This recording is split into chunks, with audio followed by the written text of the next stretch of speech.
1955, una ciudad sin nombre, al sur de Texas, donde el calor abraza incluso de noche y el desierto empieza justo detrás del último semáforo.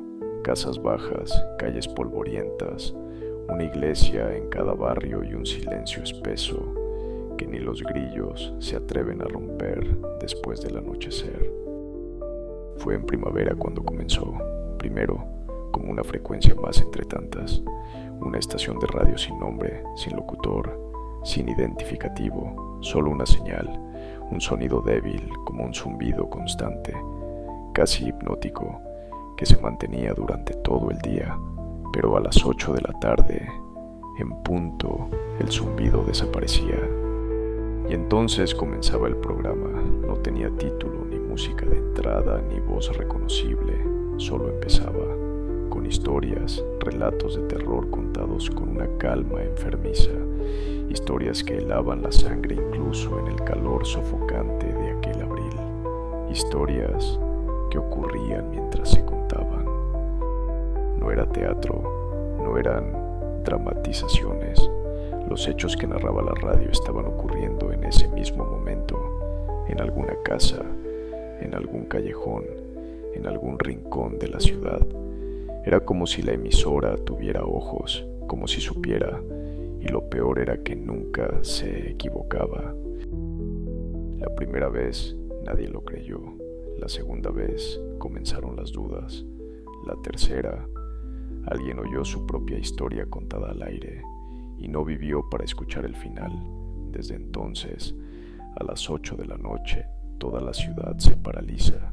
Nadie habla, nadie cena, nadie tose, todos están escuchando. Durante el día solo queda el zumbido, monótono, persistente, vibrando desde todos los aparatos, como un respiro contenido. Y por más que lo intentaron, por más que subieron a las colinas o bajaron a los túneles, nadie pudo localizar el origen de la señal, ni los ingenieros de la central eléctrica, ni los federales, ni la policía. La emisora simplemente estaba ahí, como si viniera de otra parte o de dentro, pero esta historia no trata sobre la radio, no exactamente. Esta historia trata sobre lo que ocurrió en 2 noches concretas, 2 emisiones que nadie ha olvidado, 2 personas marcadas por la voz, 2 destinos que ya estaban escritos, porque la radio no cuenta lo que pasó, cuenta lo que está pasando. Y si alguna vez escuchas que empieza diciendo, tú que estás ahí con la lámpara encendida, tú que crees que esto es solo un programa, entonces ya es demasiado tarde. Primer caso, los niños que ya no estaban. La noche del 4 de mayo, en una casa de madera pintada de azul desvaído al final de la calle Amberley, una mujer puso la cena sobre la mesa a las 19:35. Lasaña recalentada, pan tostado, agua para los niños, café para ella. Su marido, George, trabajaba esa semana de noche en la fábrica de conservas. En el turno de las 20 horas, se despidió con un beso en la mejilla y salió en su viejo Buick, sin saber que sería la última vez que vería a su familia. Los niños, Samuel y Jenny, tenían 6 y 4 años. Acabaron la cena sin protestar, se lavaron los dientes como su madre les pidió y subieron por la escalera de madera que crujía con cada paso rumbo al segundo piso. Ella los arropó como cada noche, 2 besos, uno para cada uno. Les dejó la lamparita encendida, cerró la puerta. En el salón la radio se encendió sola. Tú, que estás sentada en el sofá con la taza aún caliente entre las manos. Tú, que cerraste la puerta del cuarto de los niños hace solo 5 minutos.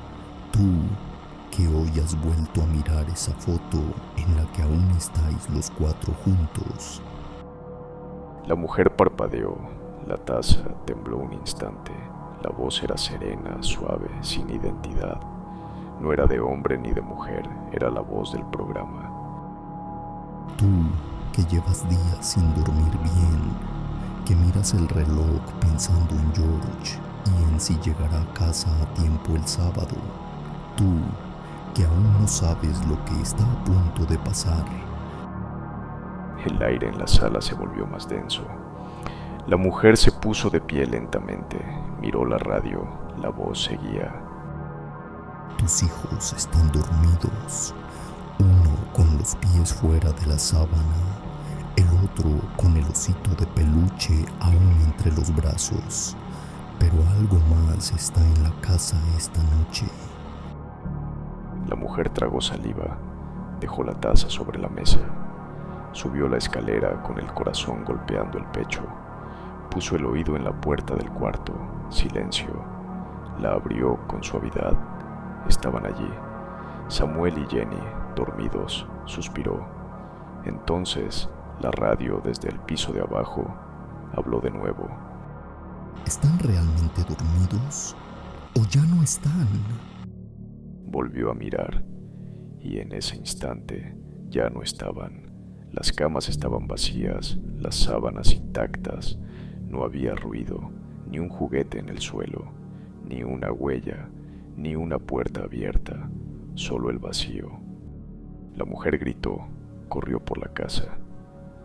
Buscó en armarios, bajo las camas, en el baño, en la despensa. No encontró ni un calcetín, ni una respiración. Y entonces lo oyó. La voz, no en la radio, en su oído. Ya es tarde. Nunca estuvieron dormidos. Y ahora ya no están. Cayó de rodillas en el pasillo. El suelo parecía moverse, la casa entera latía. La radio en la planta baja emitía el zumbido. Nadie pudo explicarlo. George llegó a casa a las 5:47 de la mañana y encontró la puerta abierta, las luces encendidas y a su esposa en estado catatónico, sentada en las escaleras con la mirada fija en el vacío. Sus labios solo decían una cosa, una y otra vez. Se los llevó la radio, se los llevó la radio. Los niños nunca aparecieron. Ningún vecino oyó nada. No hubo señales de entrada forzada. La policía no encontró una sola pista. Solo la radio seguía ahí, encendida, en silencio, esperando las 8. Segundo caso, la última frecuencia. Después de la desaparición de los niños, nadie quiso volver a hablar del programa. La ciudad entera fingió no haber escuchado nada, ni los vecinos, ni los familiares, ni siquiera el párroco del barrio, que esa noche había roto su propio voto de silencio para sintonizar la emisora en la sacristía. Pero alguien sí quiso saber más.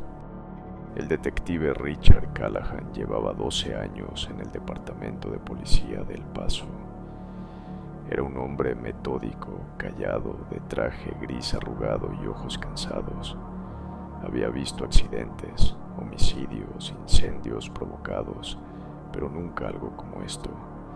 Visitó la casa, habló con el marido, revisó los informes forenses. Todo indicaba una desaparición imposible, sin huellas, sin violencia, sin motivo y sin una sola explicación lógica. Solo la radio. Eso fue lo que repitió la madre una y otra vez mientras miraba fijamente una esquina vacía del techo. Se los llevó la radio. Callahan al principio pensó en un colapso nervioso, en delirios inducidos por el trauma, pero luego investigó otras noches. El 12 de abril, la radio narró el caso de un carnicero que entró en su propia tienda y nunca salió. Nadie lo volvió a ver. El 16 de abril, describió con detalle cómo una mujer de edad avanzada moría ahogada en su bañera. Y cuando llegaron los servicios de emergencia, la encontraron tal como se había dicho. El 21 de abril, a las 20:37, la emisora relató en tiempo real un doble asesinato en una granja al norte. Los gritos se escucharon a través del receptor mientras los vecinos, paralizados, escuchaban desde sus casas. Y luego vino el 4 de mayo, la noche de los niños. Callahan grabó las emisiones. Cada noche a las 8 en punto, se sentaba en su despacho, auriculares puestos, libreta en mano. Escuchaba, anotaba. La ciudad entera lo hacía, pero nadie actuaba, porque cuando la radio hablaba, todo ocurría al instante y nunca había advertencias, solo narración precisa, despiadada, irreversible. Una noche, a las 20 horas exactas, la radio empezó como siempre, sin música, sin nombres, solo la voz, y esa vez dijo: tú que has grabado cada palabra, tú que crees que estás más cerca de entenderlo todo, tú que esta mañana volviste a la casa azul de la calle Amberley. Callahan se tensó en su silla, los auriculares se volvieron una jaula, su bolígrafo cayó, miró el reloj. Las 20:01. Tú que aún llevas en el bolsillo la cinta que robaste, tú que bajaste al sótano y tocaste la radio que no debería estar allí. El aire se volvió denso y en ese momento, en cada casa de la ciudad, los oyentes entendieron que el protagonista de esa noche era el detective. Callahan se levantó con brusquedad, su silla cayó al suelo, la radio, la suya, emitía la misma voz que las demás.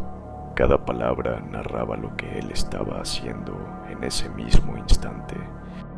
Tú, Richard Callahan, que esta noche te atreverás a cruzar la puerta equivocada. Él corrió, salió de su despacho, bajó al sótano de la comisaría, donde había almacenado pruebas antiguas, grabadoras, mapas de frecuencias. La radio seguía narrando. Tú, que acabas de abrir la caja de cartón donde nadie debería mirar. Tú, que ahora escuchas los pasos detrás de ti. Callahan giró en seco. No había nadie, pero todos en la ciudad escuchaban cómo lo hacía. Todos sabían que esa noche él no sobreviviría. La radio no mentía, nunca lo hacía. Al día siguiente, su cuerpo fue encontrado en una caseta de vigilancia en las afueras del desierto, sentado con los ojos abiertos, una cinta en el regazo y los auriculares puestos. La cinta solo contenía un zumbido constante, sin final. Lo más inquietante fue lo que encontraron en el reverso de su libreta. Una frase escrita con letra cada vez más temblorosa: no viene de aquí, viene de abajo. Desde entonces, nadie volvió a grabar el programa. Nadie volvió a hablar de la radio, pero a las 8 en punto, toda la ciudad sigue escuchando, porque el verdadero miedo ya no es lo que dice la emisora. El verdadero miedo es el día que empiece diciendo: tú que estás escuchando esto ahora mismo. Aquel 3 de junio a las 20 horas, por primera vez en más de 400 noches, no se escuchó nada, solo el zumbido, durante 5 días y luego silencio absoluto. Los vecinos comenzaron a respirar con normalidad. Algunos taparon sus radios con mantas, otros las quemaron en sus patios traseros. La ciudad quiso olvidar y por un tiempo lo logró. Pasaron los años, las casas cambiaron de dueño, los niños crecieron. La frecuencia 105.3 FM fue ocupada por música, luego por deportes, luego por estática, hasta que en 1982, en un barrio cualquiera del norte, en otra ciudad, una niña de 9 años encendió por accidente una vieja radio de su abuelo. Giró lentamente la rueda, el dial cayó en una frecuencia vacía, 105.3, y entonces la radio habló. Tú, que encontraste esta frecuencia olvidada. La niña se quedó quieta, sonrió y escuchó.